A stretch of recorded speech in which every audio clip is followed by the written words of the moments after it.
Hello, Melvin. Hello. Just we'll have to. We'll just have to endure the mobile. Okay. Sorry about that. I don't know what's going on there. No, it wouldn't connect to my. It looks like the Apple apps changed as well. It's got a different front end now than it used to have. And I don't Oh, right. understand it because I was definitely. You can edit all this shit out, can't you? Yeah, Hello. You I can think edit. so. You can edit me Yeah. rambling, can't you? This bit. I think I can. Yeah, I'm sure. Yeah, because what was I going to say? Yeah, because I was like, I added your channel as like a favorite, Mm. and when I searched your name, you didn't even come up on the thing. So I don't know what the fuck's wrong with it. Oh, right. Yeah, I think the app's changed a Maybe bit. I an I update. haven't sort of looked on it for Yeah, ages, so needs an update. yeah. You've come up as Melvin Killen, and Mm. that's what I put in. I put in search Melvin Killen, Oh, okay. and I don't know. I'll try and figure it out. But if it sounds all Yeah. right from your end, Yeah, it sounds we'll okay just here. we'll do that then. Cool. Okay. So All right. I'll let you do the introduction, Melvin. Um, yeah, so tonight we're going to be sort of discussing um the works of Duncan Jones, son of David Bowie, and also his up and coming new film, which is going to be Rogue Trooper from 2000 AD, which you obviously I think you're probably more of an expert than I am Well, on that subject. I So must admit, I was gonna provisionally say this is probably going to be as ill-informed as our previous podcast. I'm speaking personally, of course, because it'll probably be rambling and incoherent and factually. There'll be huge glaring omissions and in mistakes probably. yeah, but that's That's the the nature of the nature of beast. the And beast. if anyone, again, like Yeah, we said, if anyone's got any corrections, please pigeon post or smoke circle or yeah. whoever, or smoke rings, however you contact us. But yeah, I mean, yeah, just a little bit of a. It's basically just this whole podcast. Well, from my own selfish perspective, it's just an excuse so I can mention that I met Duncan Jones at a Comic Con. So it's all based. Oh, Did did you you? I not? didn't know that. Oh, Oh, okay. no, no. So I'm basically going. It's completely it's all selfishly orchestrated by me, so I can not as an awful lot about. It's not an awful lot to talk about me meeting him. Apart from he was really nice and Oh, right. yeah, very very laid back and seemingly Mm, obviously. So this was kind of at the beginnings of his career, but seemingly he had yet to obtain the Hollywood ego. Hopefully, that's still the case. But mm, he was promoting yeah. his second film, Source Code. At, I can't remember what Comic Con now it was. It was either London or it was Kapow or it was some Comic Con anyway. But anyway, that's my own. Like I said, I've got my own nefarious reasons for having this Okay. idea. But also, of course, it's a bit topical because it was announced. I don't know if you saw it on the old Twitterverse and I suppose it depends who you follow, really, but it was announced on the Twitterverse and Facebookverse. Um, Mm. I did last night. I had a little sort of look up, and I saw a little video that he did, sort of announcing it himself. I don't yeah, know if you where he's saw got that. like a mohawk and Yes. Yeah, you see the back of him, and yeah, he's like sort of announcing. He's sort of saying, "Oh, what should I do? Sort of, what should I should I do do an indie next?" film or a big Hollywood pick or Yeah. something that's sort of Yeah, precious to him. Whatever. it comes across that he's a big 2000 AD Yeah, fan, he's mentioned it. so it's something close to his He heart. has mentioned it in interviews. I think he said that when he was touring with his dad and that obviously, I suppose to occupy his mind, he would read comics and stuff. And Mm. being a British, that I guess the most obtainable one when he was, sort of lying around the house would be 2000 AD, because it used to be very prominent, and every news agents, generally used to stock it. Well, when British comics were huge, and back in the 70s, and probably when the famous ones, the Beano and the Dandy. Probably, I don't know what ones you used to read when you were. We're gonna go off on a tangent here and perhaps talk about British comics for a little while as well. But I don't know what ones you used to read, or were Mm. you much of a reader of British comics? Maybe? I wasn't really. No, it was probably Beano. Beano was my Two comic. my comic of choice. Yeah, I didn't progress much further than that until much Oh no, later. that's like Probably. a British humour comic.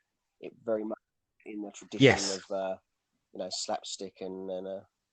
But there was always a little sort of there Yeah. was kind of a satirical of Mm. subtext, wasn't there, with the Beano, and quite often sort of class politics would play a role, if I remember correctly. And I guess if you want to look at the anti Beano, it's probably something like Viz, who a British. Yeah. That was a lot later, though, wasn't it? That was I sort of was think that it was late 90s or? 80s. I think that started. It started Oh right, it's as still a going student now. fanzine, as far as I know, and then evolved into a sort of a newsstand comic. But yeah. So you were from the Beano. Yeah, I didn't really progress much further than that at that stage. I don't know what stage you started reading, sort of 2000 AD. I do I don't remember, know what because I age. remember vividly, and I've consequently sort of checked on the internet and looked it up, because I remember vividly there was an issue that had and I don't know if you recall this, but Matchbox, the toy manufacturers in the UK, they created this line of toys called, I think it was called Adventure 2000. It wasn't like Right. officially tied in with the storyline that was running in the comic, but the comic kind of piggybacked it. I don't know if there was like some sort of unwritten agreement to be able to use the toys in the comic storyline. That was a Judge Dredd storyline. Mm. It was called the Cursed Earth, and basically Judge Dredd had to get across the Cursed Earth, and the vehicle of choice was this. Um, I think it was called a land cruiser or a land crawler, and that was basically blatantly cribbed from this Matchbox toy. So it All kind of right. tied in, but it didn't. But I can't remember which came first. I can't remember if I bought the comic or I bought the toy first. But I remember vividly the cover of this issue had Dredd, a character called Spikes Harvey Rotten on the front, and this Land Cruiser vehicle. And I remember Mm. then probably going out and buying the toy with my pocket money. But I mean, I'd read a few issues, because I had a friend who big shout out to Joe Jones here. My friend Joe Jones, he kind of introduced me to 2000 AD, because I remember him buying the very first issue, which would have been in 1977, and I remember playing Oh. playing with you got a free like a sort of frisbee. If you remember that, but it Mm. was red. It was called a space spinner. It was just a cheap bit of plastic, really. Um, Mm.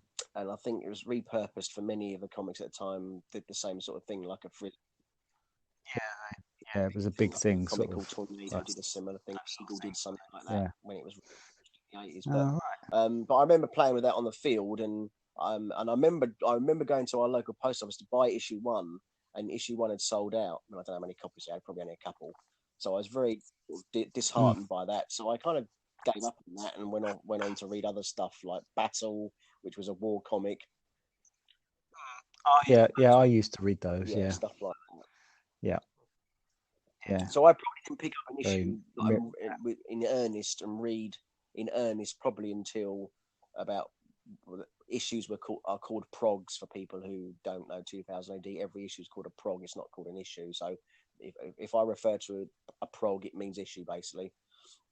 I think I picked up, I think it was Prog 75 or something like that, that had this Land Cruiser and Dread on the front. And I remember that vividly. And I remember another issue was a bit later. There was a story running called Ant Wars.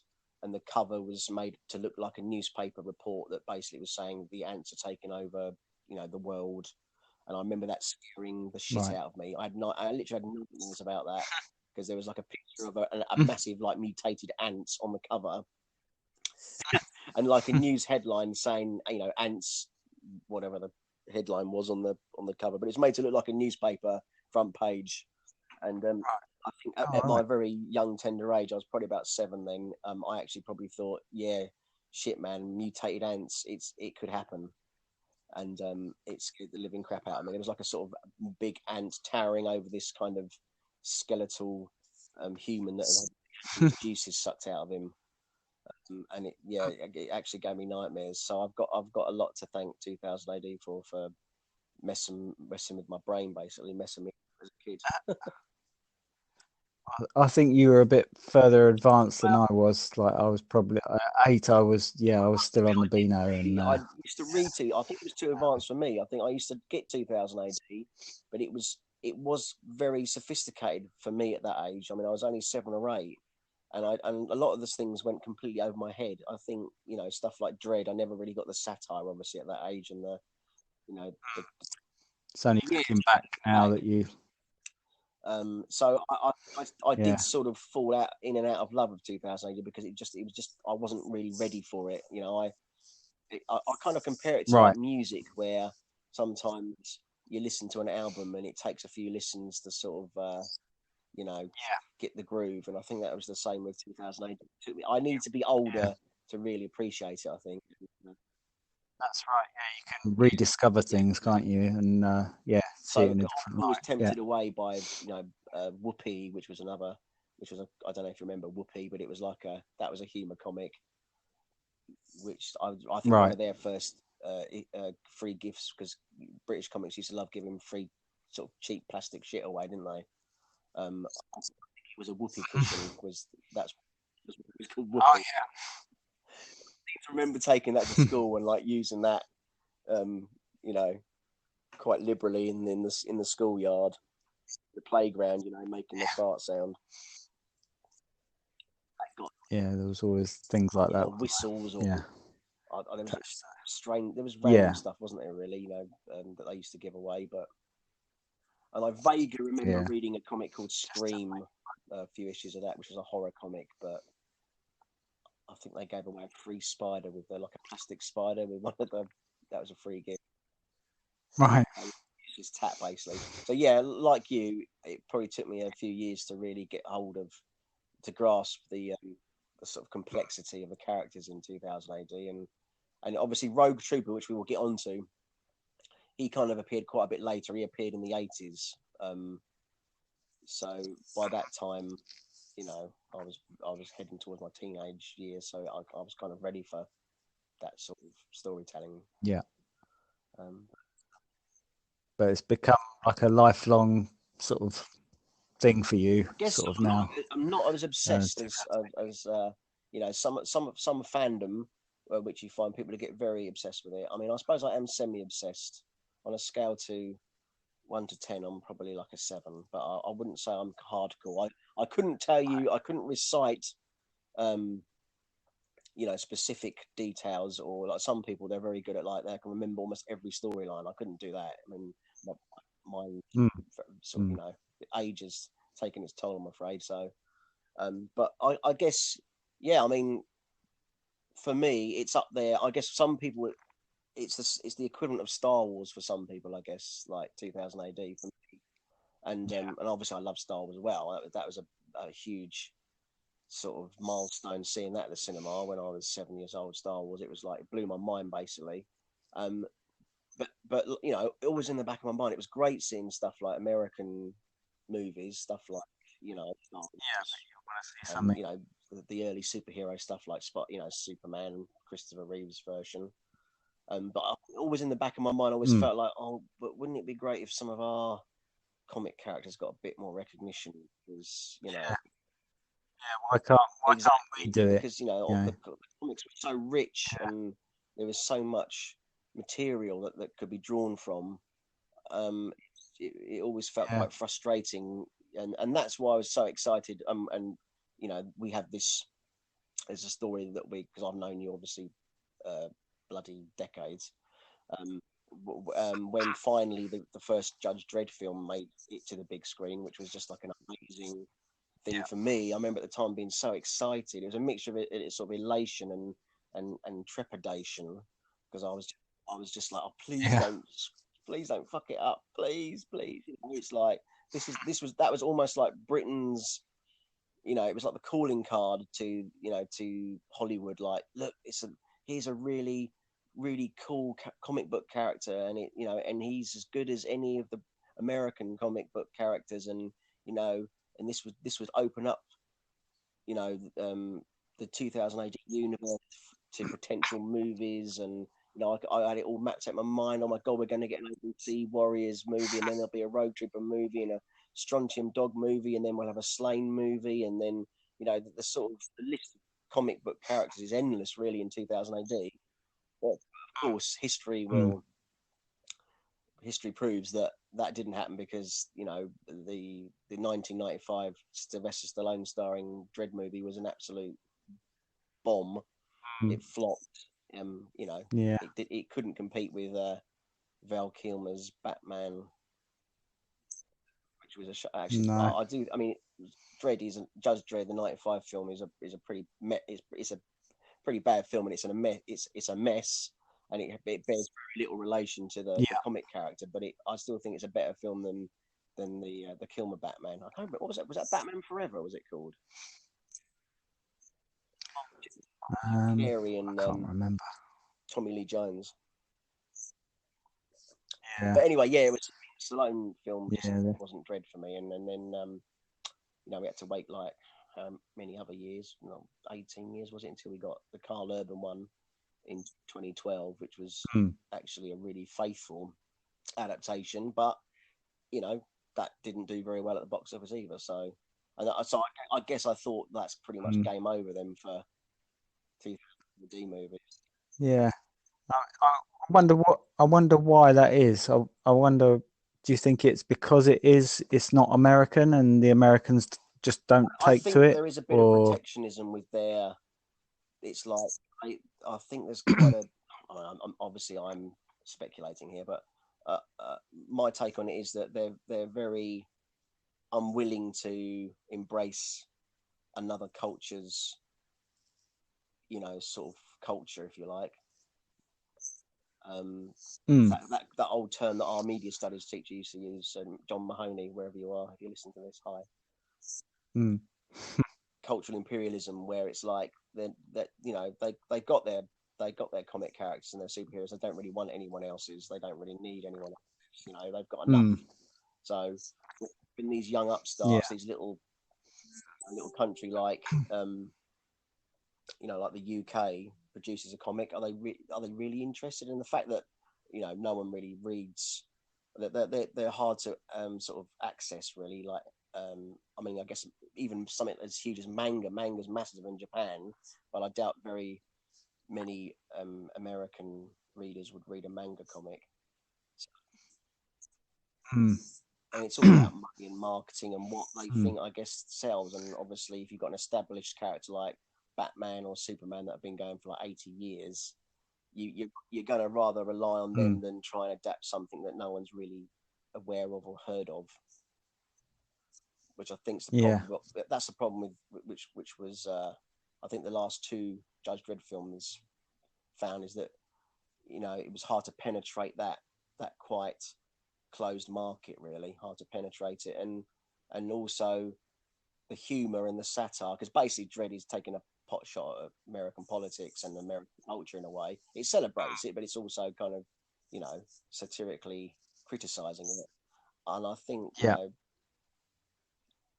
America doesn't always get satire as perhaps well as the Brits do.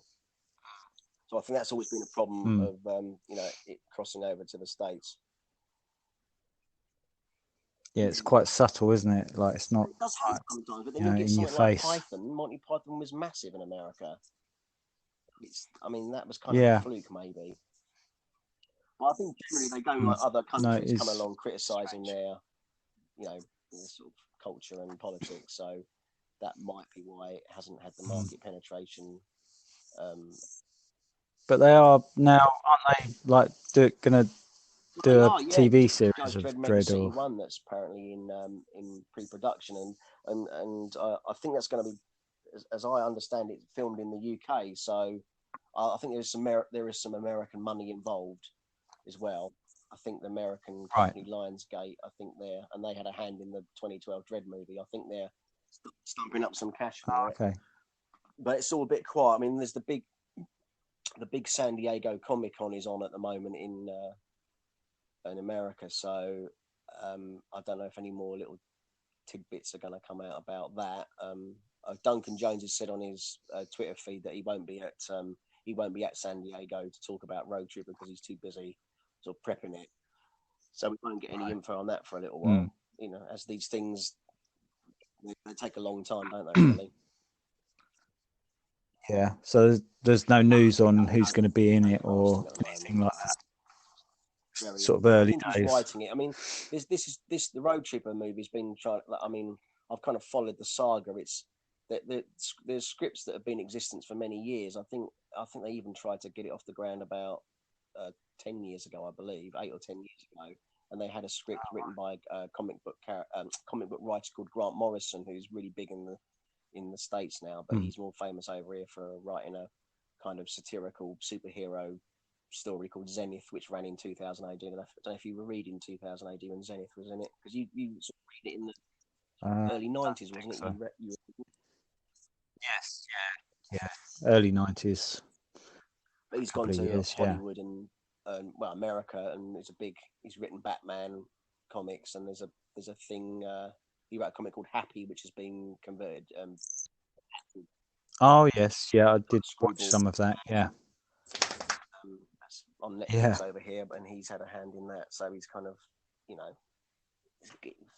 he's getting fair prominence in America at the moment. But so there has been talk of a Rouge Trooper film for some years, but I think Duncan Jones, he's gonna write and direct this, so they're probably gonna throw out any old script that exists, probably gonna get thrown out. So, but yeah, so I go on. Sorry. I was just going to say, has he written any of his other screenplays, like for his other films? Like, is he Mutes that we'll get onto was, and Moon, obviously his first sort of breakout film. I believe he did probably maybe co-written. This is the lack of research that we've done, to do this. I've literally done no research, but I said it's going to be ill-informed. And Source Code, I believe, was someone else's script. He directed that, and I think Warcraft, he might have had something to do with that. The script, it might have been a co-writing job, but I think, I think only. I mean, he might have a co-writing. Someone else might have a hand in the Rouge Trooper script, but it's been announced that he's writing and directing. I think Mute was all his work. As far as I know, I apologise if that's incorrect. So I think he's the man for the job. I mean, I think in the same way, I think the problem with if we're going back to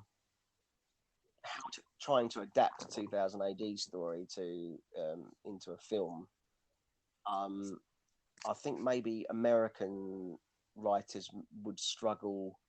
I think you can see in the Judge Dredd the 1995 film, I think the writers struggled to kind of condense, all the story, such a dense, rich story line in Dredd. They struggled trying to adapt, and they sort of cherry picked characters and kind of sort of stuffed them in, and it was just a bit of a mishmash, really. I don't think they kind of knew quite what film they were trying to make. Was it a superhero film?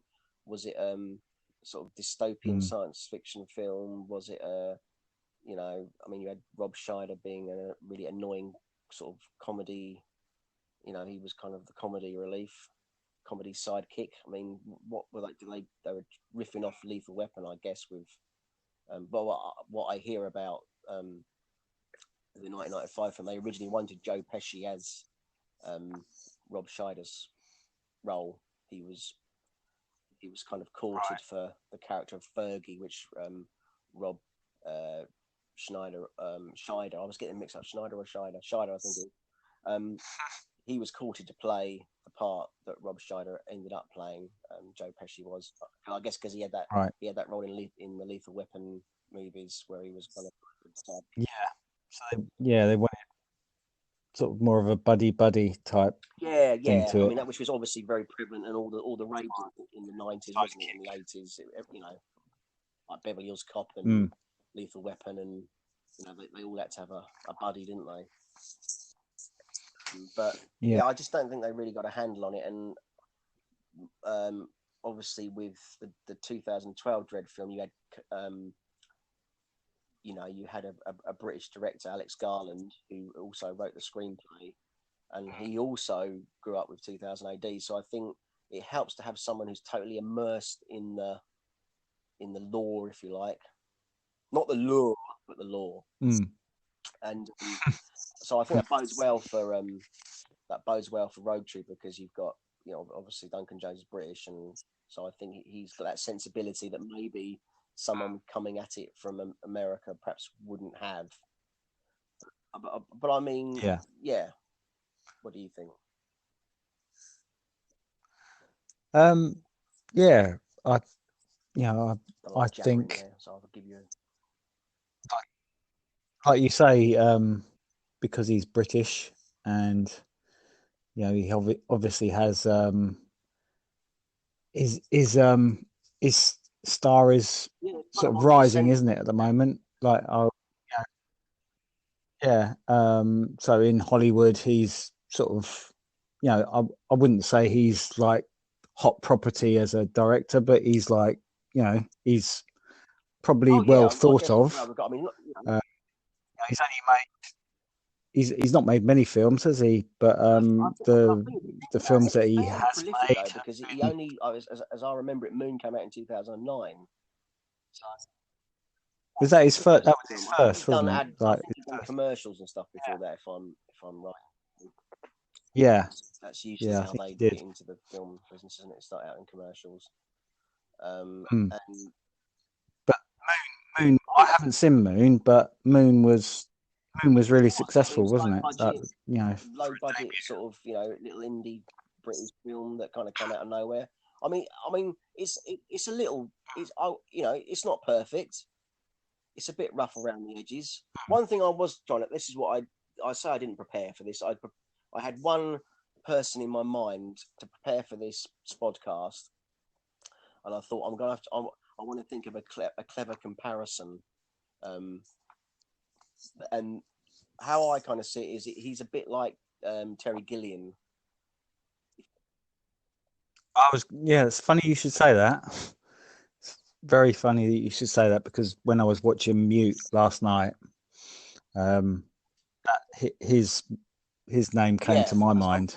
I'm sort of happy you picked up on that, because his films are, I mean, they're a little rough around the edges, aren't they? Terry Gilliam's films, a little unfocused, perhaps a little bit incoherent at times. His film, there's something about that makes them better in a way than a straightforward Hollywood. It gives it a bit of edge, doesn't it? So in the same way that I've got a lot of goodwill for Terry Gilliam, I've got sort of equal amount of goodwill for Duncan Jones, really. I mean, he's obviously still learning his craft, so that's, I guess, part of the process, isn't it? And he's not, and he's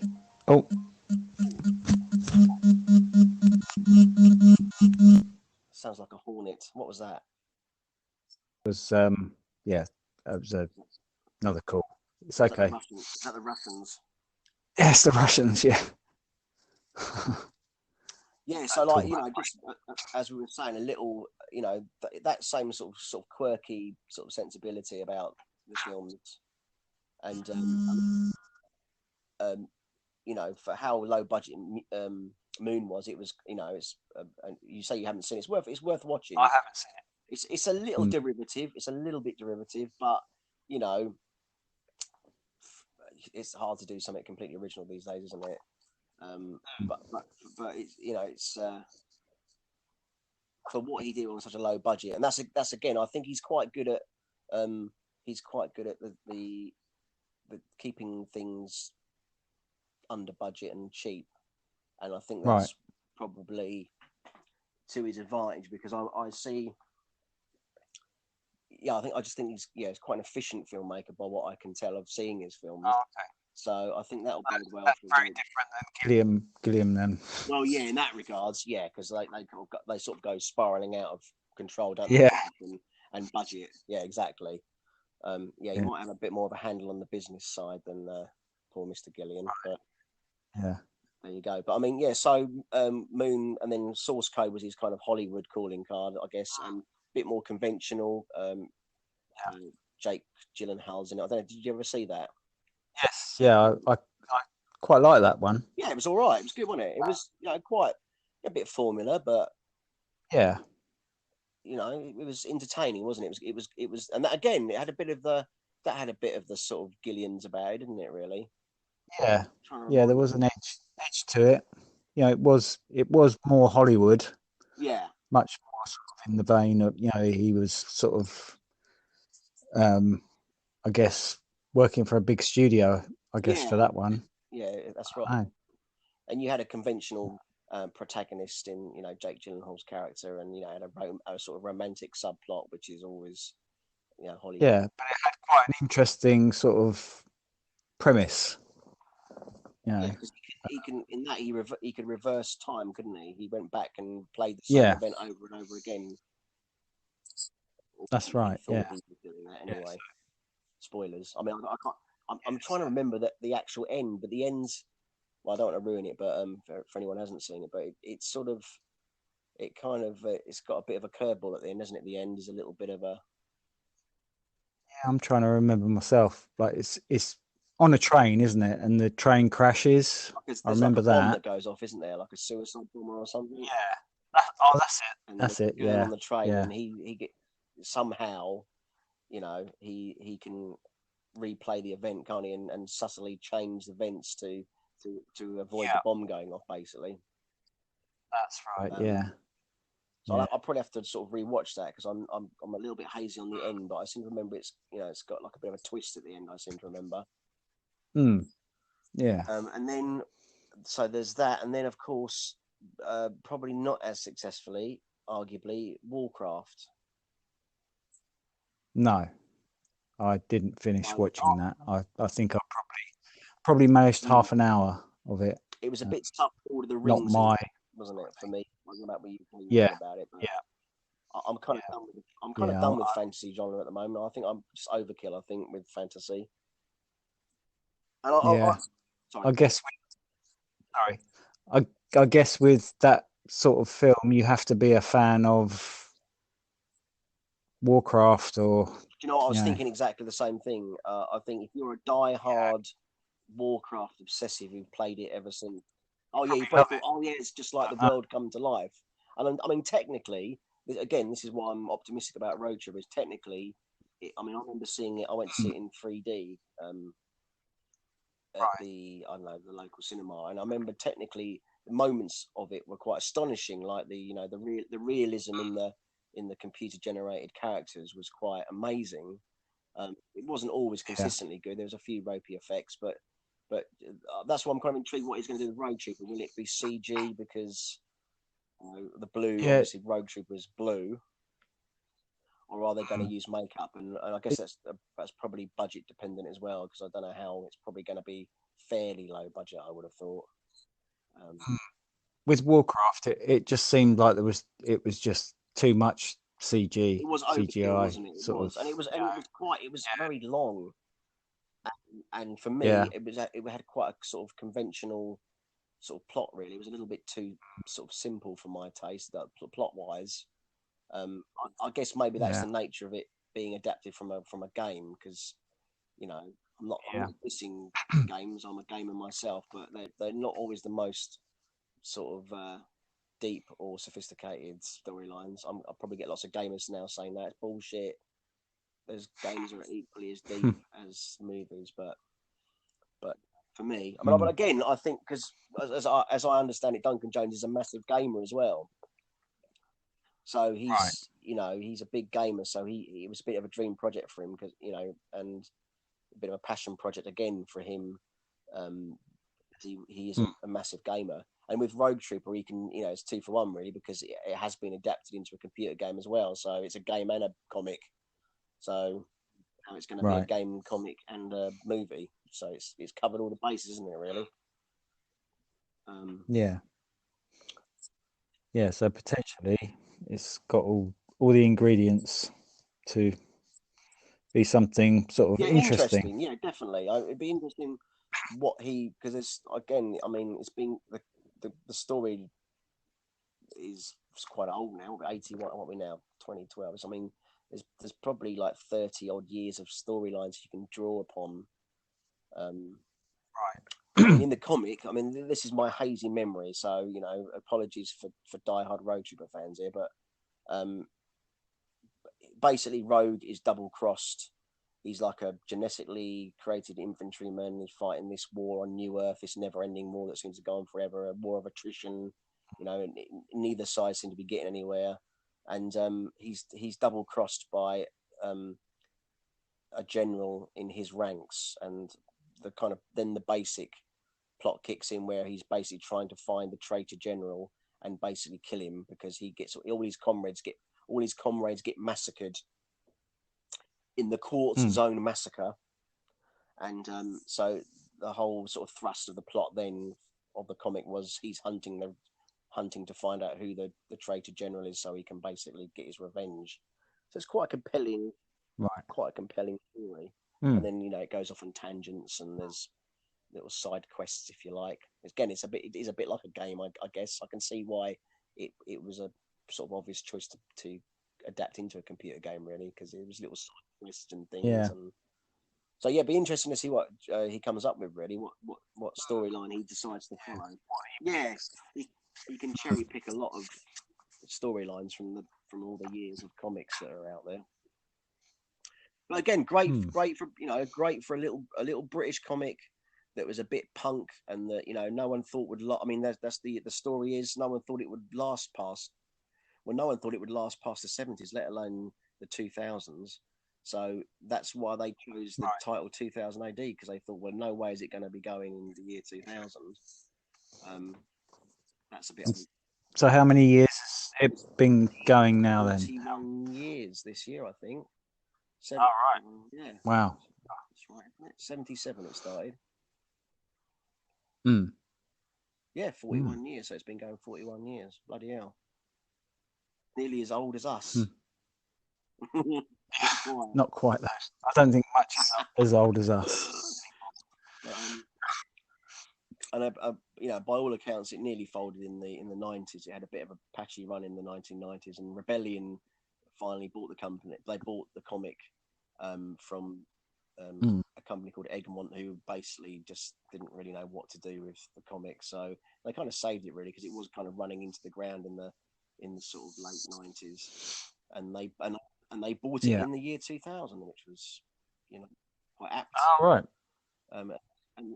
And you were saying that the guy who runs Rebellion, he's like a big, obviously like a he used to read all accounts when he was younger, and obviously they started off in computer games originally, but he thought to himself, what a great idea, buy this comic, I mean, quite a bargain price allegedly, and then they could exploit all the intellectual properties. They could make computer games from the characters and movies, so quite lucrative, really. And Rebellion are they're famous. I must admit, I don't play these games, but I mean, gamers will know they're famous over here, or probably worldwide, for the the Sniper Elite games, which are like kind of third person. I think they're a third person shooting. I think like a war based shooting game basically, and they've been a real British success story. So they kind of put our put our little country on the map, which is quite cool. And hopefully, with them exploiting more of their IP, hopefully they'll get more known, and hopefully there'll be more. If Rogue Trooper is a success and the Judge Dredd TV show takes off, hopefully we'll get a lot more British comic book characters making it to the big screen. Like you say, that There seems to be a lot of scope there for it if there's the interest. Exactly. I mean, you see it like, I mean, in Hollywood, you get a hit film, and then you'll get like, I mean, no one thought the Marvel movies were going to really do any massive box office. I mean, comic book movies weren't really in a great shape really back in the early. I mean, you had, I guess the X-Men in the late 90s kickstart it, and then you had Spider-Man, the Tobey Maguire ones. They were moderately successful, but I think Iron Man was a big risk for Marvel, because they didn't really, and obviously casting. I remember at the time there was a lot of apprehension of casting Robert Downey Jr. Because he'd kind of just come out of rehab, and really was was a bit washed up as an actor. Really. His career was sort of down the toilet, wasn't it? Really, He'd done a few sort of middling films. I mean, there's a film that I really love, which is called Kiss Kiss Bang Bang, which was the film that came out just before he did Iron Man, which is a Shane Black movie, which was, I think, really underrated film. Probably underseen as well, to be honest with you, but he's great in that. And Val Kilmer's in that with him, like a gay detective. Yeah, which is really he does a really good a character in it, and it's it's a really good film, really. Typical sort of Shane Black, as in it kind of parodies the genre, the action genre. A lot of his films, because he did The Last Boy Scout. We went to see The Last Boy Scout, didn't we? That's we did. Shane Black. Yeah. Which I think Tony Scott directed, but Shane Black, I'm pretty sure, wrote it. And he's doing the Predator film, Shane Black. But he's quite, I don't know how that's going to come out, but I'm trailer. I saw the trailer and I'm sort of in two minds. But I mean, but he's a good writer, and there's quite a lot of humour in his scripts, and they're quite sharp and satirical. So I think he did. Have you seen? Is it called The Nice Guys? Have you seen that with Russell Crowe? That's on Netflix. No, I saw that on. I was. It's worth a watch. That is, Mill. Yes, yeah. Is that?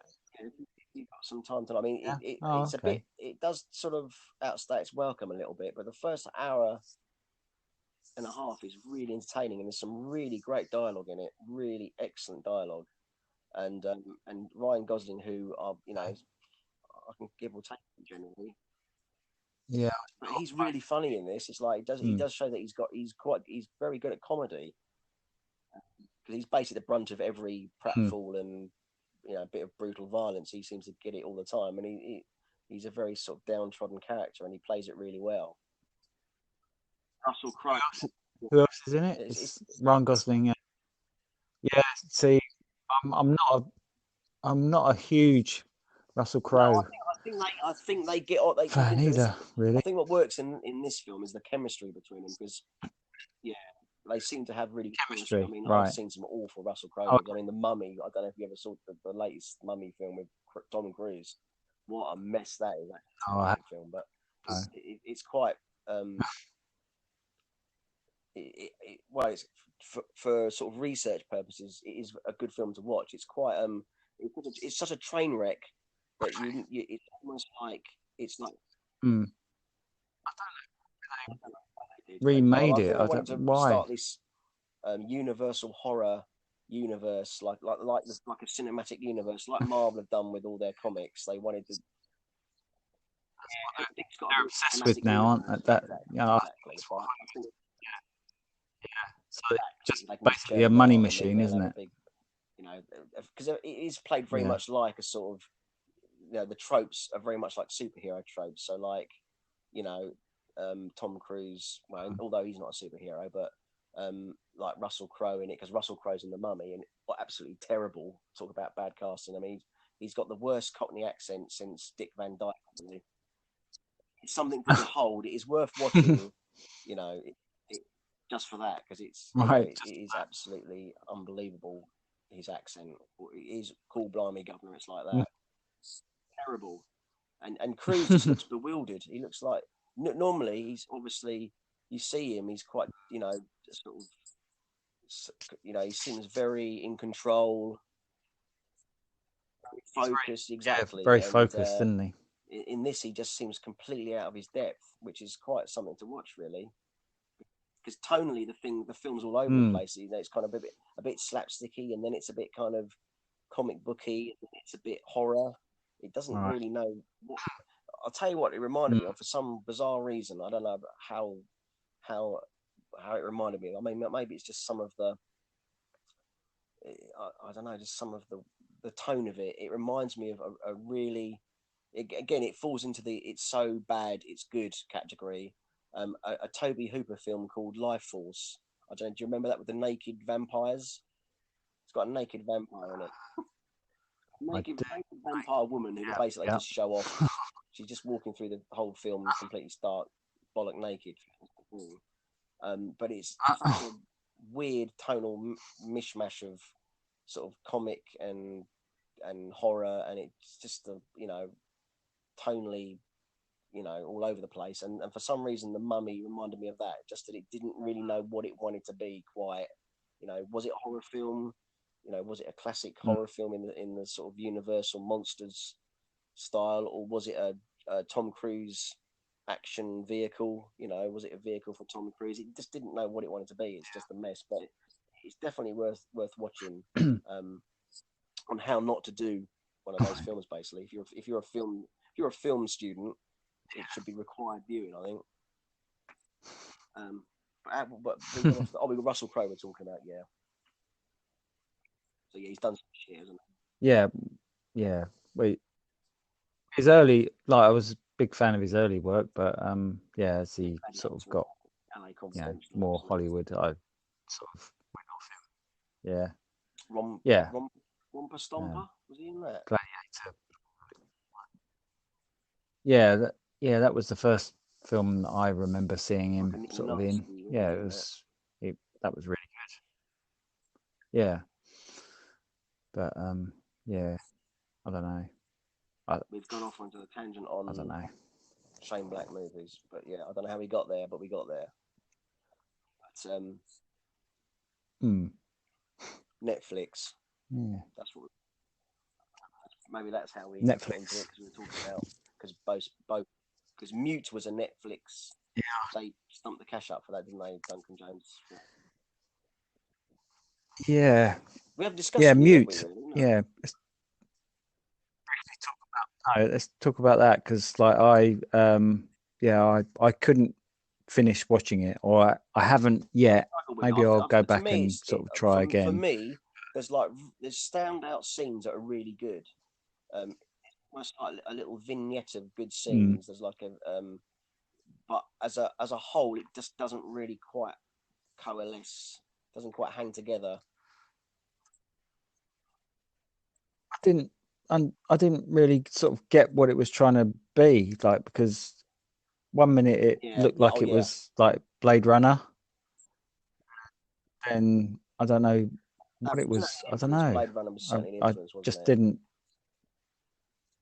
I mean, the protagonist, that's that. Just Skarsgård, isn't it? Is that his name? Skarsgård. Yeah. Skarsgård. Yeah. It is Skarsgård, as I can't think that's right. Yeah, his motivation was a little bit, because isn't it in it? Is he searching for a missing child? I don't know if I got that far. I kind of dipped in and out. I kind of meandered in and out of it, and I think I watched it in 2 sittings as well, because it's quite long as well. I believe, and I was sort of struggling with it. And Right. I think there's a girl gone missing, and I think, or it's something to do with his girlfriend gets murdered, and then there's like a child Oh, that okay. goes missing, and the child is in like a sort of child sort of sex ring, like a paedophile ring. There's quite uncomfortable moments I remember in it about. That's right, He's yeah. like Amish, isn't he? Like that was weird as well.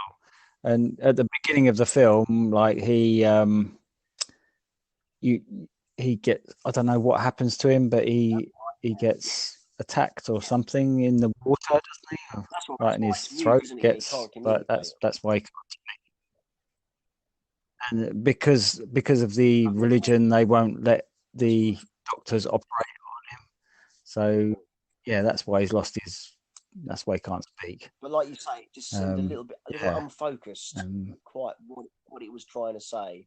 So Yeah. yeah, I did struggle with that a little bit. I mean, but again, visually, I mean, I assume it wasn't a huge budget. Yeah. Visually, it proved that he could, you know, bring a film in that looked good for a relatively low budget. So maybe just needs to hone Yeah. the storytelling a little bit, tighten it a bit. Well, I from watching that, I felt like he needs to find his his own voice, Exactly if what that you mean. makes sense. Do you know what I mean? Like, you know, he's got all these influences that we would probably have, and you know, when you're, I'm not a filmmaker, but like, I imagine like when you're a filmmaker, you Sure. draw from those influences, don't you?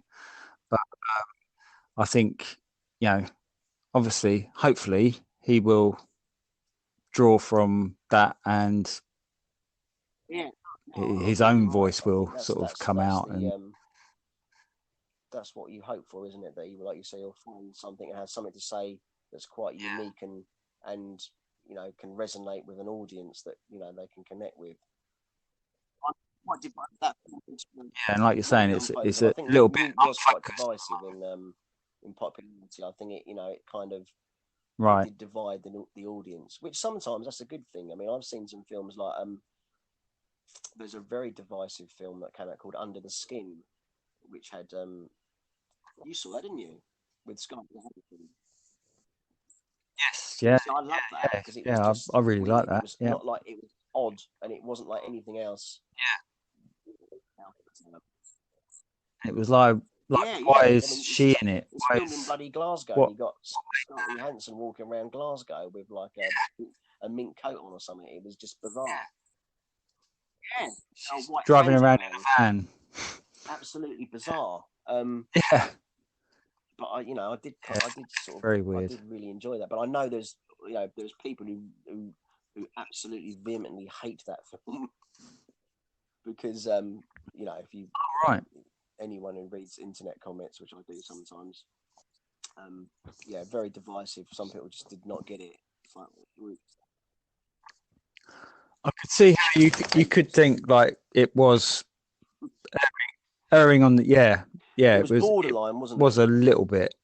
See, for me, it just Yeah. kind of stayed on the right side of unpretentious, but it was definitely flirting with pretentious. Yeah, it was. I did love it. Yeah. But that's the thing. It's about taste, Yeah. isn't it? Everyone's taste is different. I mean, I've watched a lot of very highly acclaimed films of late, and I've thought, well, I didn't understand all the hype, like that horror film Hereditary, which I just did. I thought I've seen this. It had a very good build up and tense, and enjoyable build up, but it was just very formula at the end, and kind of like by the end of it kind of all the good work that had been set up at the beginning was kind of flushed away really, and it became very formulaic at the end, and I kind of switched off after that. It was a very interesting build up, and then it was almost like, oh, we don't quite know how to end this film now, so we'll give it quite a conventional end, which really kind of was a bit of an anticlimax really after the sort of interesting setup. And the same with stuff like there's a film called The Witch, which got a lot of acclaim, which was it's got a horror film set in the I believe in like New England in the I don't know, I think is it 1800s, late 1700s, I'm not quite sure now, but I thought that was exceptionally long and drawn out and quite a grueling watch, really, but not in a good way. It was grueling as in, you know, it took a long time to get anywhere. Visually, you know, striking, right. But some films, you know, it's about the journey and, you know, perhaps not the payoff. But in this, there wasn't really a payoff either, really. It was a hell of a long journey to get nowhere for me. But a lot of people was like, this is an amazing, you know, revolutionary horror film. I'm a bit funny with horror because horror has to be. I really have to. It's not my favourite genre, horror, and it has to be something pretty special for me to like a horror film. And I do like, you know, the really good horror films. There's you know, there's been many classics, but I mean, but it takes something special for me to really like a horror film because I'm tired of all the sort of tropes and the, you know, the genre tropes that you get, the jump scares and the, you know, the creaky floorboards and it's a little bit stale, isn't it? It has all been done, really. It's all been done, hasn't it? Yeah. Exactly. But yeah. Maybe next time we should talk about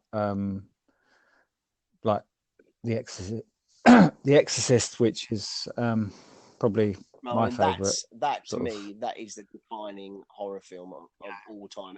That, like you're saying, Millie, like that.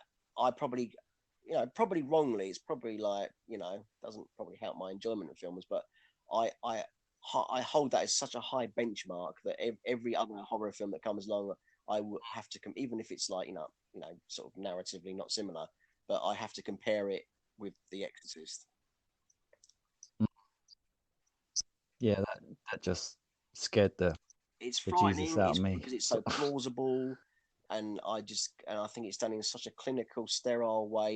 You know, the way it's shot, the acting is amazing. From like, you know, I can't think of her name now, but who played Reagan?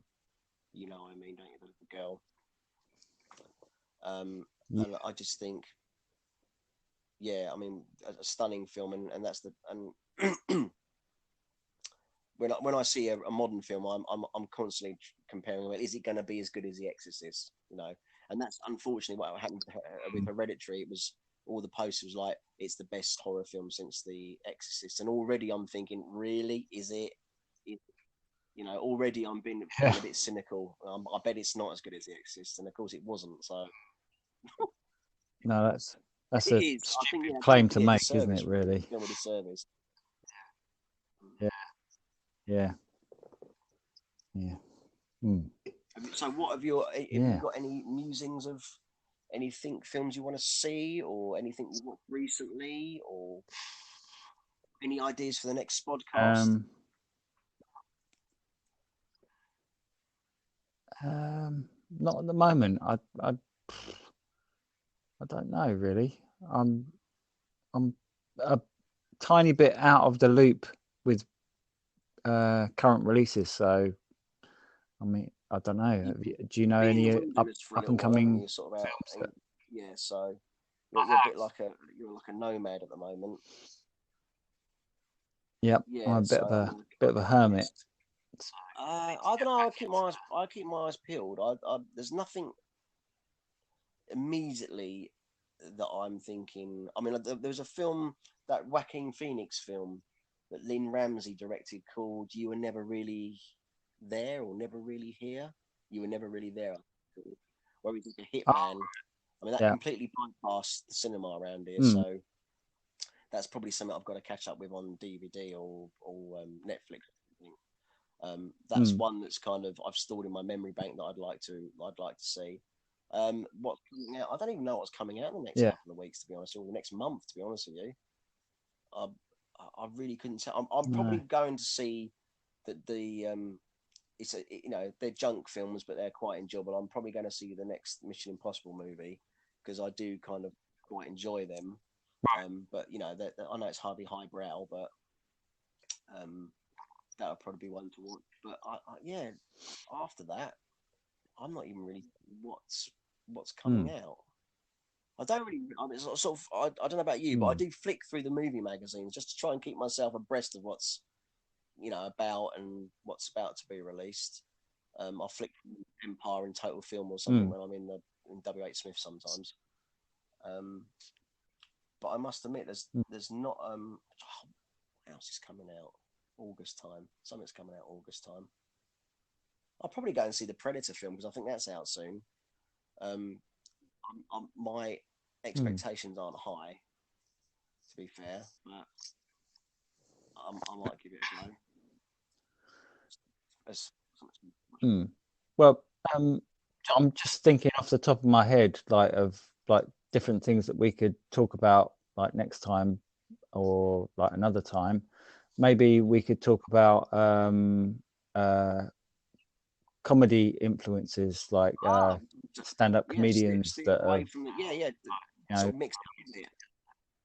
there's a there's a wealth of like people, you know, like Bill Hicks. Who's that Bill guy? Hicks Who's that or guy that you Monty that he Python. was a protege of Bill Hicks, wasn't he? And you said you should watch this stand-up show on Netflix, which he's done. I can't think of Mark Maron. That's it. Mark Maron. I'd seen him, and I didn't even know I'd seen him. I don't know if you.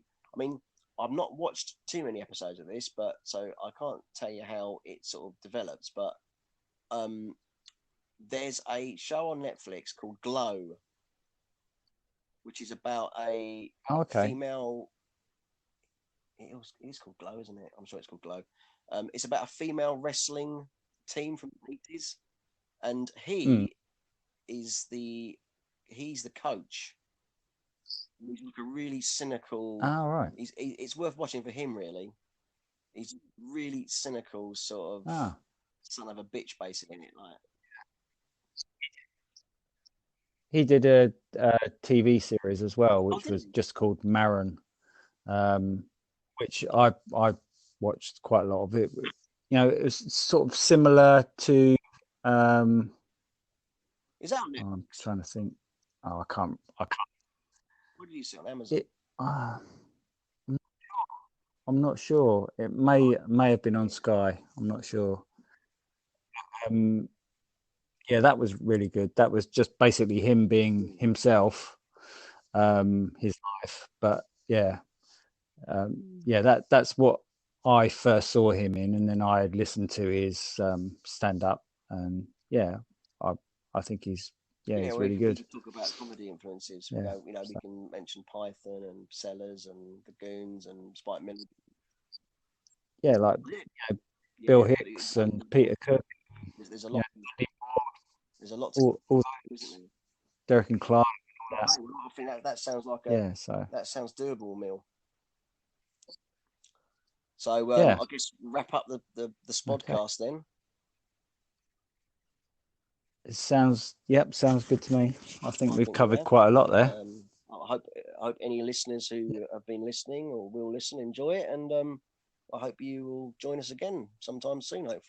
Hopefully not quite as long. We left it quite a long time this time, didn't we? But hopefully Yeah, we'll try we'll and bash them make it out a a bit bit more more often. regular. So I'm Ashley Yeah. signing out. Okay. And I'm Kelvin signing out now. Adios. Okay. See you soon. Bye.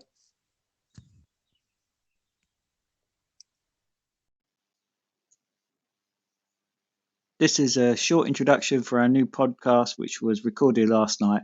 The podcast covers things such as Duncan Jones' new proposed film, Rogue Trooper, and his previous films. We discussed 2000 AD and its role in cinema and British culture, and lots of other random stuff. I hope you enjoy it.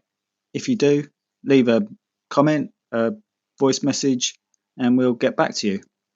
Thanks for listening.